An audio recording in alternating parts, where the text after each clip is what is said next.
I live in the People's Republic of China, and Liam lives in the Republic of Korea. Is that the full name? Yeah. ROK. Yes. And today we're talking a bit about what it's like running in these countries, specifically organized events. So China is a little bit different from most countries in the way that you register for events. So you might think that you can go to the internet and use something called a web page and then put in your credit card number and you're registered. But no, as usual, things work a little bit differently here. So if you're looking to sign up for one of the really big marathons, like Beijing Marathon or uh, yeah, a lot of the international ones will be online. Two of the Great Wall ones, the they call them road races, but they're actually really challenging because there's a lot of steps. So those ones will be on other websites, international websites. I usually recommend one called Ahotu, Ahotu.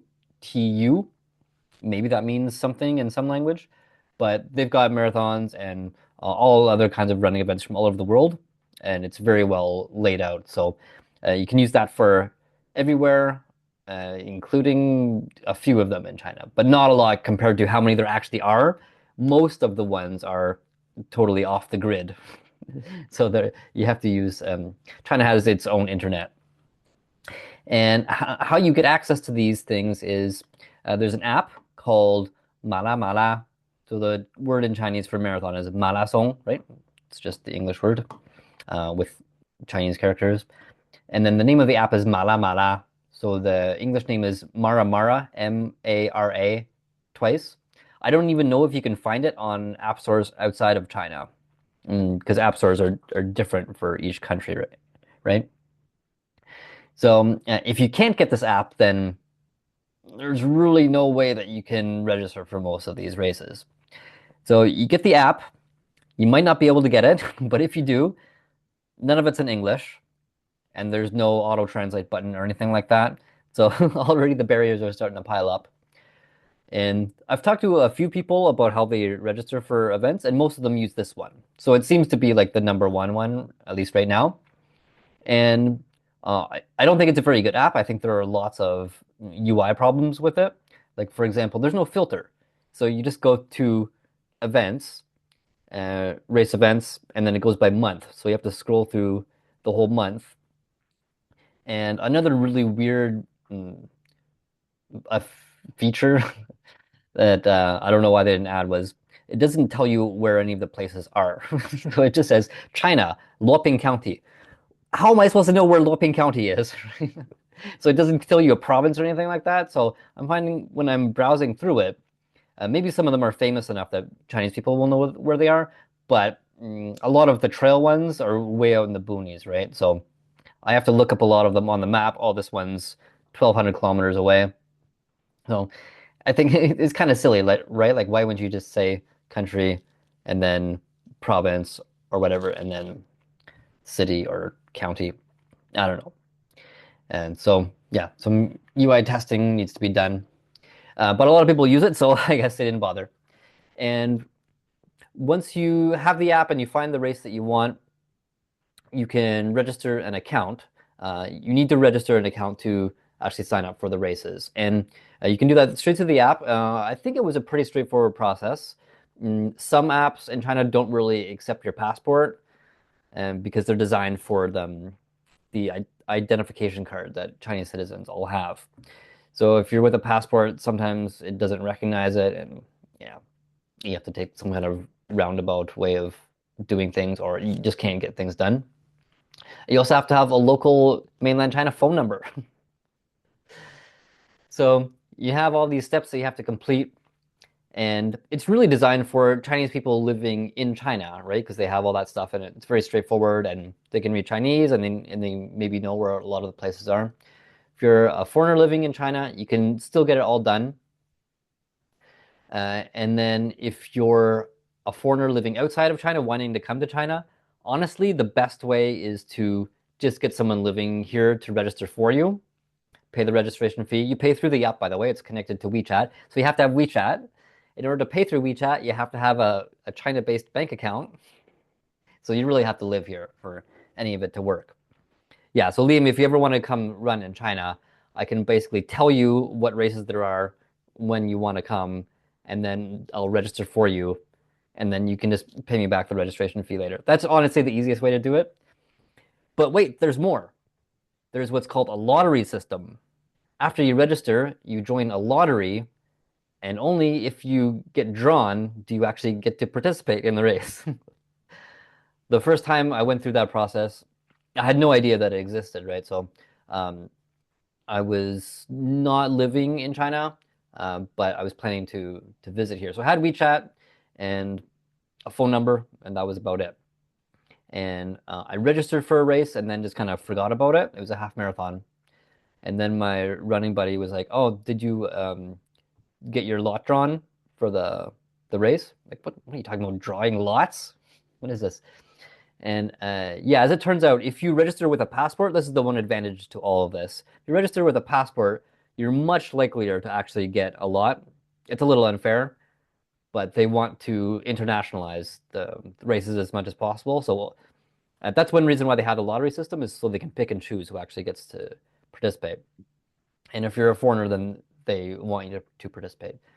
So for the bigger ones, like the Beijing Marathon, the lottery success rate is only about 19%. So of the people who register for a fewer than 20% have an actual spot to take part in it. So I could probably get a spot pretty easily, but I don't really care about it being a huge event. So I just don't do those big ones. I let someone else take my spot. But yeah, that's a bit of a rundown on the logistics of registering for one of these running events in China. Oh, okay, that does sound very complicated. I have one, I guess, question off the bat. So you said there's no filter. So is there like a search function if you want to search for a certain city Nope. or anything like that? Oh, okay. No, it's terrible. Interesting. Okay. Yeah, that's new and unexpected. I have another question. For those of you who can see the video, is this the app? Yeah, that's it. Oh, okay. I searched in English, Mara, Mara, and it did not come up. But then when I searched in Chinese, it did come up. So Okay. I will just try and take a look next time and see if I can. I just enjoy looking at races and seeing what's out there. Maybe one Yeah, day as I'll long find something as great on la la la. if you can get the app, then even if you can just browse and find what you're interested in, then that makes the process a lot easier because then you can have someone based in China to do the back end stuff. So you That kind of need to know makes someone. yes. Okay, I'll remember that in the future. Hopefully, I do hope this year, if it works out, I would like to do at least one race in China. Mm. Yeah, there are lots of them. And I'll get into the quality of the races after we hear about the logistics of registering for a race in Korea. Yes. So for Korea, it's undergoing a major change at the moment, and many people involved in this change, I think, kind of disagree with each other. So it's getting more complicated. Okay. But in general, there's a website. I will read off the name, Marathon, like the word marathon, .te.kr, and that's the website. And I guess there are things after that, like a slash and all that. But if you just put marathon.te.kr, I believe, yes, there is on the main page an option for English. On that website, they have a list of all the runs in Korea, and there are tons. Even though South Korea is relatively a very small country, there are so many, and quite often it's pick and choose. Okay, today there's 4 races. Which one should I join? So that is getting kind of frustrating. Oh, I registered in one on this side of the Han River, but my friend registered one on that side. Ah, too bad we can't run together. Yeah, just wave as you go by.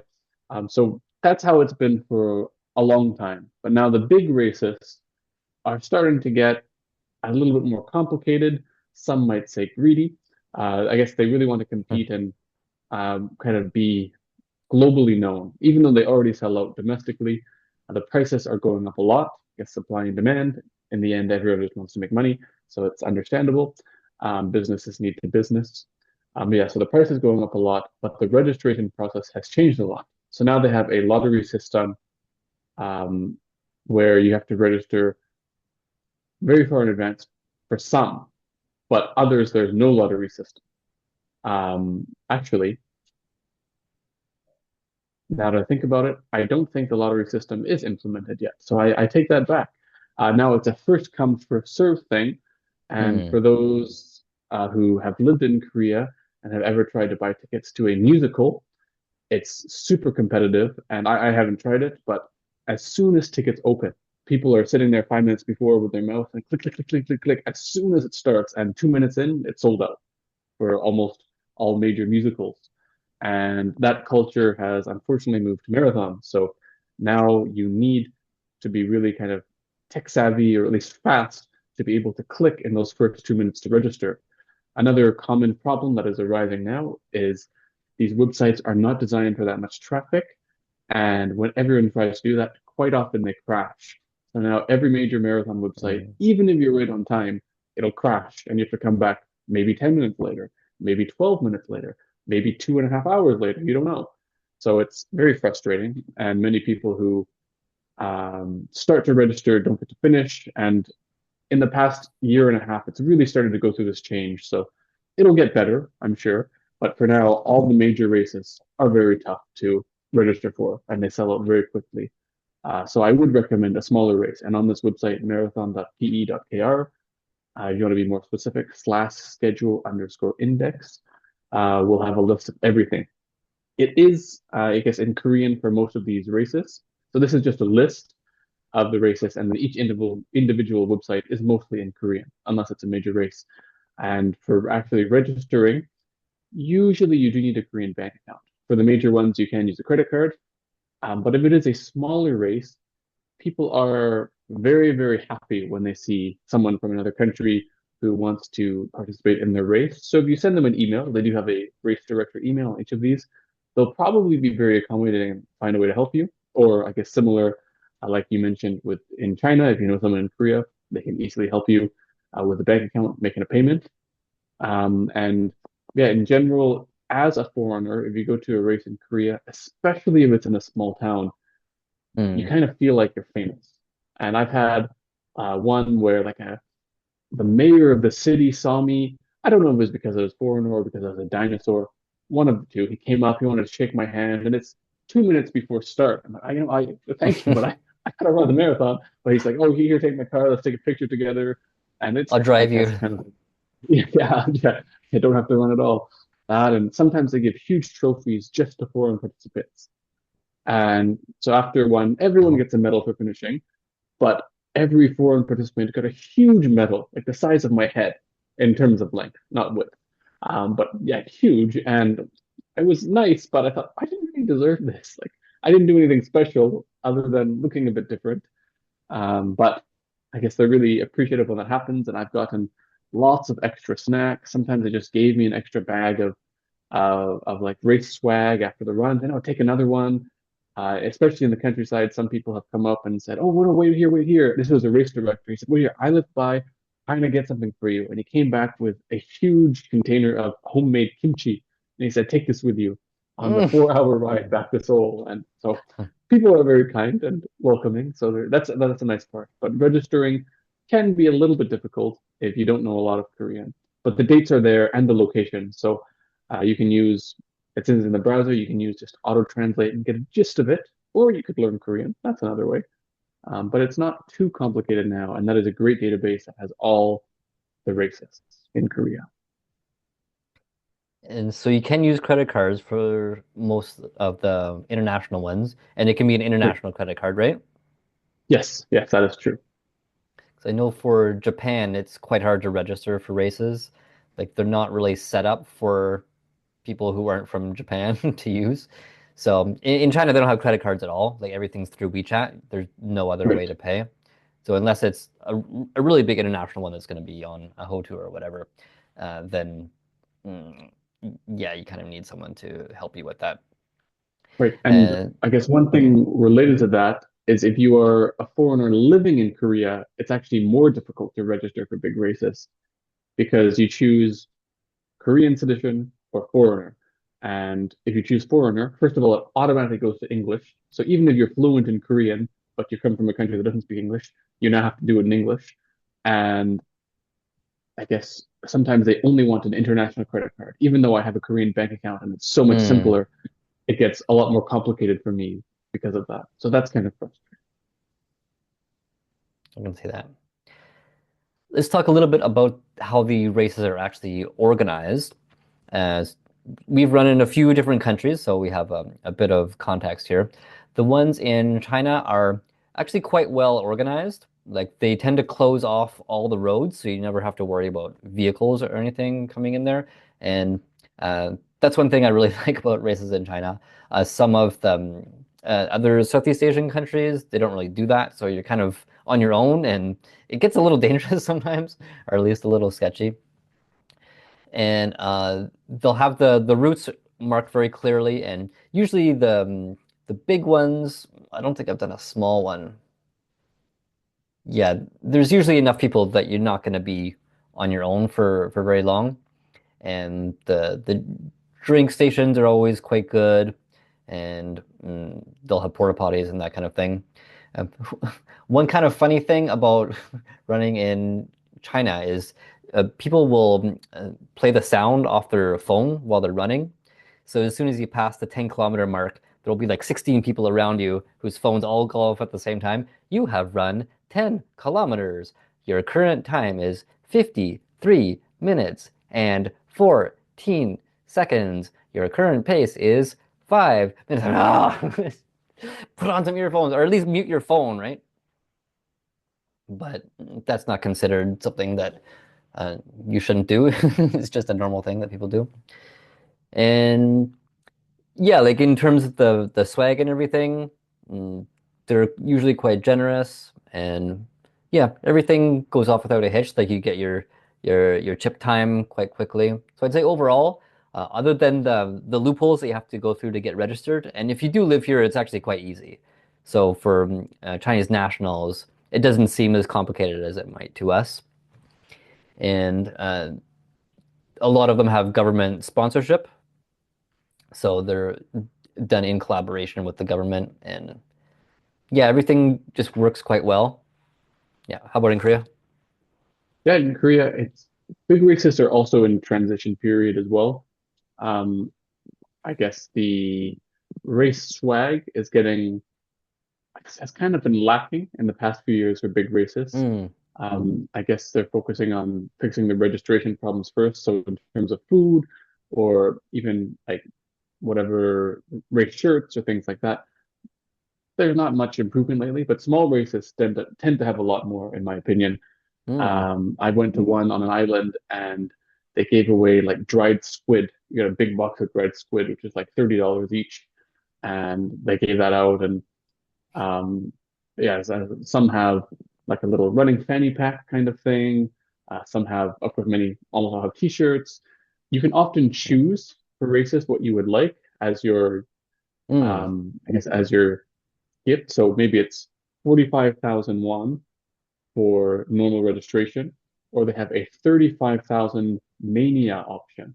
And I guess that's for people who are, I guess, crazy about marathons and they only just want to keep running and they don't want to waste money on t-shirts and other swag from the races. So it's cheaper and just means you choose nothing.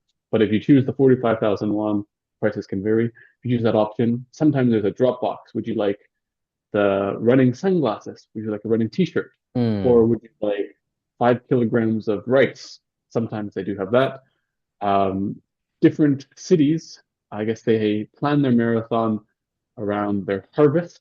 So I went to one, it was in a city that is famous for apples. So they give out lots of apples as well as like sometimes a box of apples. On Jeju Island in Korea, they're famous for like their kind of small oranges, tangerines, some people might call them.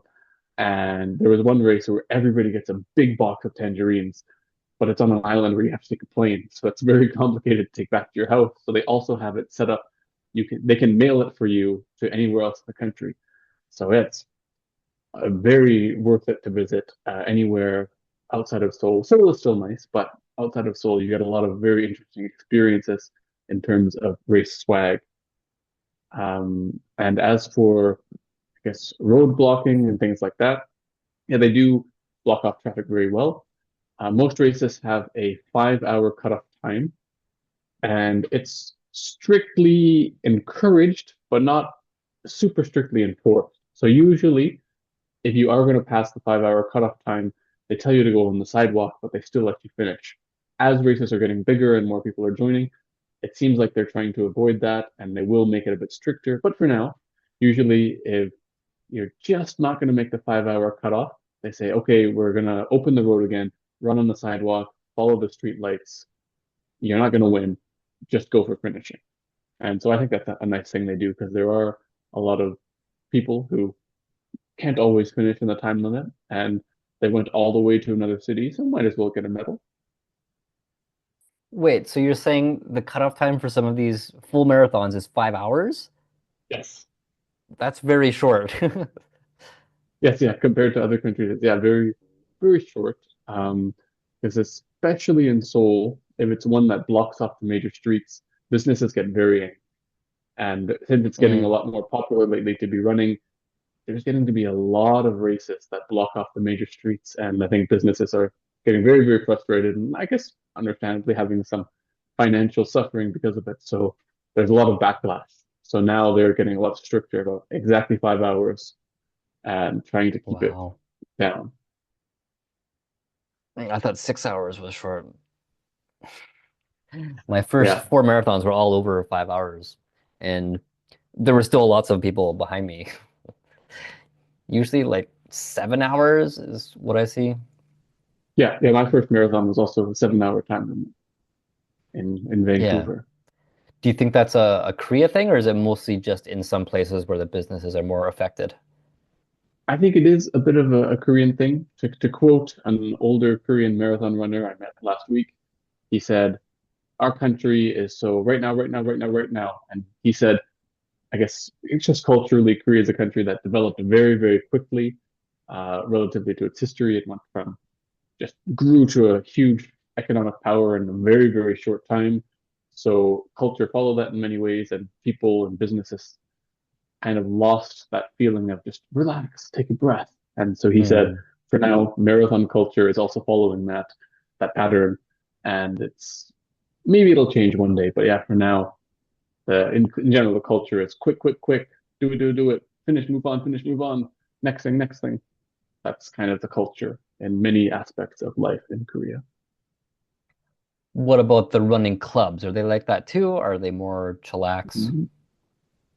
I guess there's many, it's many different vibes depending on where you go, but in general, that's also having some problems because I guess I think this stems from military service in Korea. It's mandatory for all men to go to the military, and part of that they do running.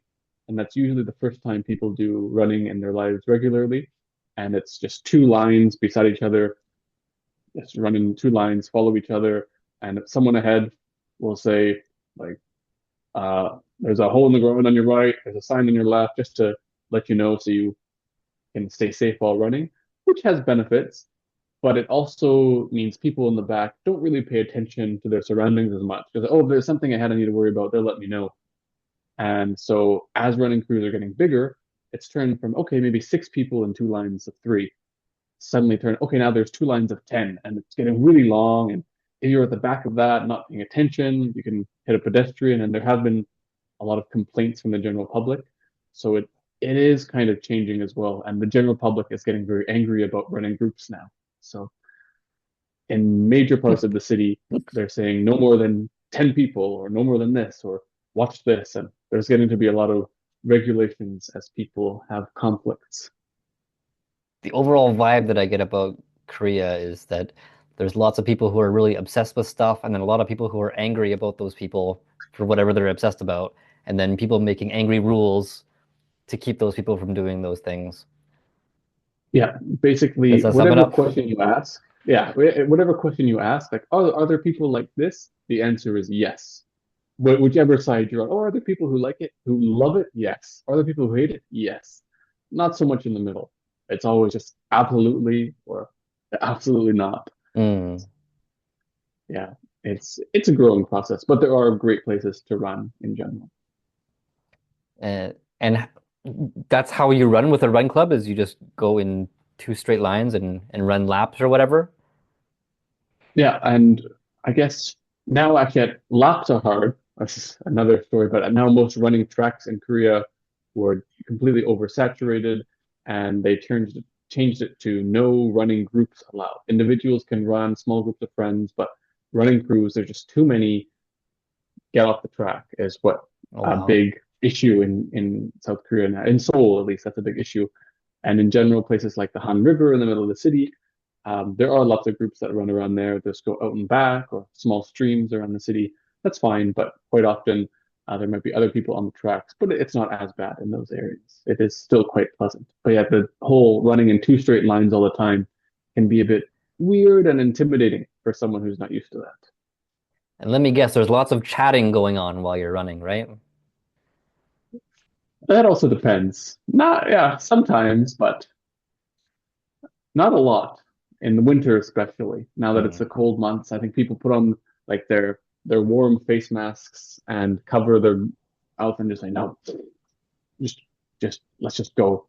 And it's a lot of watch out for the sign on your left, pedestrian on the right, bicycle up ahead, a lot of that. But for a more casual group, there is a lot of chatting.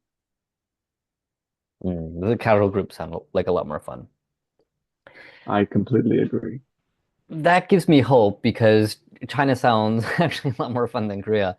There's a good mix of different groups. Like if you're looking for a serious one, you really want to improve your pace and get a good time for whatever distance you're looking for, then there are serious groups like that. But there are also super casual groups where people don't even look at their pace. They just go out and run. And they'll almost always start off with some kind of warm up. So there will be a coach uh, who is part of the group. A lot of these are free, like you just sign up on WeChat, of course. You just sign up, and then you go at the time. Sometimes you'll need to sign in advance, like say you're gonna go, and then when you get there, you need to scan a QR code or something to show that you showed up. And the coach will lead you through the warm up and some stretches, and then depending on what you're doing that day, you might be doing intervals, or you might be doing just like a longer run, or sometimes hills. So they'll lead you through all that, and they're quite patient. And in general, the vibe is quite chill for most of the ones that I've been to, at least. Like people will be chatting the whole time. Um, and then if someone is slower, then they'll just go with a slower section. Like they have different sections. They'll go by pace, 6 minute pace here, then 5.5, 5 minutes. And then if you're a beginner, then they'll have like a slower group that just goes as fast as they can. And yeah, there's not a lot of pressure, and you can just choose whatever is best for you. And then at the end, they will have like a cool down session. So they'll lead you through stretches and all that. And sometimes they even have bubble tea. They'll have some like someone who's doing some kind of promotion, like a sponsorship. And that's why they need the registration numbers in advance so they know how many bubble teas to provide. So yeah, they're pretty cool and they're fun. And there's lots of group photos. That's a very important part of these clubs. Before you start, there'll be like a big group photo. They'll have a banner. They're like, okay, next banner. And they'll draw the banner and do the other photo again. And I've done a few of the ones where we do a themed route, right? Like you draw some kind of picture. This past week, I did the central axis of Beijing. So we ran from the south end of Beijing to the north and saw a lot of different historical buildings and that kind of thing. And when you're doing an urban route like that, it's very slow, right? Because you're stopping and going. And I didn't even really break a sweat over the whole 16K. It was very chill. Our pace was maybe like 7.5 minutes. Yeah. So very relaxing run. But those are really good for chatting and meeting people because you can chat the whole time. And it's definitely not a race. It doesn't feel like a race or anything like that. And those are paid events. They cost about 20, 20 plus bucks. And they even give you like a finisher's medal, even though you didn't really do anything. And then they have this thing at the end where they have like a finish line. And then each person gets to go and run across the finish line. And they do a video for each person and send it to you in the group. And it's pretty cute. And there's at least one rest station along the way where they have hot drinks and they have snacks and stuff. And it's very social and very chill. And anyone who's into running and lives in Beijing, I guess. I guess in any big city they'll have clubs like that. But yeah, definitely join a few of those and you'll meet some people. And it doesn't sound as militaristic as a Cray, where people just shut up and do the thing. You can kind of I just should do the same mention, thing on your own, right? like I said, that is for the more serious, newer groups. There are lots of chill ones, like you said, split up by pace, relaxed, and lots of pictures. There's some groups that I think are running just for Instagram instead of for fitness. So there are lots Yeah. of chill groups like that as well. But the ones that are getting in the news a lot are those fast ones. Like, let's just run, run, run, run fast and get in the way of pedestrians. So those are the big ones in the news lately. But if you find the right group, there's definitely lots of chill people. And I really enjoy running with some chill groups. Yeah, because if you're just running for the sake of running, I think it's maybe more fun to do it on your own. But maybe you need the motivation of having a group. Okay, everybody's doing this thing. Like for intervals personally, I can't do it on my own. I need to be doing it with a group because it's just too much cognitive load. Yeah, And then on my own, I'll just do like a more natural pace, yeah, that's depending on very my true. energy level for that day. Yes. And usually there's also a warm up and cool down here, like you said. And after that, there's usually some kind of food activity after. So it could be chicken and Mm, beer or something else. So you kind of cancel out all the exercise you did. But it's that part is really relaxed and just fun. okay, what's worth it just for that? Yeah, that's why I go. Sometimes if I'm late, I say, sorry, I can't run with you, but I'll see you at chicken. Yeah, I'm gonna be exactly an hour late. I'll see you for chicken and beer. Of course, in Korea they call it chicken, which is Yes, yes, similar to but legally distinct from chicken. yes, very, very different type of animal. And one other, I guess, quick fact about running groups, they often have like some kind of limitations, but like, for example, they have 1992 monkey runners. So people born in the year of monkey 1992 or like 1996 chicken runners. And sometimes some groups are based like that. And if your friend's a different age, you can't join. That's too bad. But they do have some interesting, I guess, theme groups. So I participated in the monkey runners and I have some friends who participated in their other themes. And that's another fun way to meet people Hmm. with similar lifestyles. Like if you're the same age, you probably have a lot in common. But other groups can be just various in age, like from 20s to 40s, 50s. That's also totally possible. So it's like a specific demographic. Yeah. That's kind of cool. It gives you something to bond over, right? That you have in common. I haven't seen any of those in China. Do you have the theme routes in Korea where you draw like a big Um, heart or something? Is that a thing there? Sometimes. There's one group I run with, and they do a few puppies. I guess there are a few places in Seoul to draw some puppies on the map. That's So the only thing they do? I really like that. Well, they also do other runs. They do normal runs. Puppies is most popular with No, that only group. puppies. No cats. Okay, let's end the episode on Right. puppies. Puppies.